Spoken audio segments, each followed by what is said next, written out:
Hi, I'm Tony Robbins, and you're watching Behind the Brand.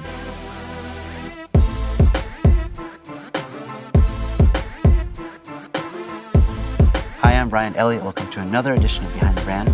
Today I'm here with business and life strategist, #1 New York Times bestseller, and philanthropist, Tony Robbins.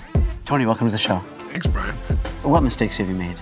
Oh my God. And so many. Well, I asked this because, a lot of people can learn from other people's experience. Yeah, but oh my God, I'm like, where? I've made mistakes in relationships. I've made mistakes in business. I've made financial mistakes. Which one would you like? Let's talk about relationships, because has anyone ever betrayed your trust or stabbed you in the back? Of course. I mean, I don't use that language anymore.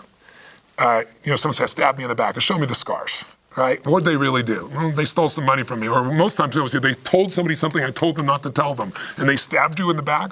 The reason I say that is our language creates a biochemical change in us, and it's good to become aware of the language used, because some of it is dilabating, or breaking down, I should say, your ability to make progress. But no, early in my business, I had people steal from me. I didn't know how to recruit the right people. First, I recruited people that I thought were my friends, and they were, but they were incompetent. Then I recruited people that weren't my friends, but were competent, but they had no integrity. I had, as the example I just gave you, one of my partners in business, left me with a $150 million bill when I had that much money. But the beautiful thing was, I figured out how to get through it, pay it off, make it happen. My level of growth, it's like I look at whatever problem there is, it's going to stay a problem until you have a spiritual breakthrough. Sounds corny, but an insight, a strategy. You build a different muscle. And I've done that so many times at this stage, it's there. In intimate relationships, no one tells you how to pick your partner. So, I married a woman early on, and I really didn't want to get married, but I didn't want her to feel hurt. She was sad, and I married her, right? And really good human being, and instantly had 3 children. So it was a beautiful gift. I stayed 14 years till the kids were gone, and then I finally, at 39, said, I don't want to enter another decade this way, and let's stay friends, let's end this. And, I thought it would be an easy thing to do, and it wasn't. She was very upset that it was ending, and I went through all of those pieces. But every one of those experiences, when I've suffered, when I've experienced financial challenges, emotional challenges, physical challenges. I had a day where a doctor calls me and tells me you got a tumor in your brain. That alters you. I buried 4 fathers and, 1 mother. It alters you.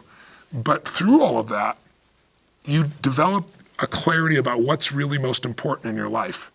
And you learn to let go of all the bullshit and stop making it an excuse for you to be upset. Because I just believe life is too short to live pissed off, to live worried, to live frustrated. And so you learn, you move on, and you become better. That's really what I've done. Is it as easy as that? It's not easy at all. It's horrible. It's tough. It's grinds your soul. Yeah. I don't want to give you the illusion I think it's easy, but the more you do it, the easier it gets, because you develop the wiring. Did you hold on to grudges at one point? I'm not my wife will tell you, sometimes she's been frustrated with me because I'm a pretty forgiving guy. I love people, but I'm not stupid anymore. It's like the frog and the scorpion story, I'm sure you know. It's like, I look at what somebody's nature is. And so, I have people, like I have a friend that did some pretty horrible things years ago. I'm still friends with him, but I might see him once a year. I don't have him in my life every single day. So it's still being intelligent.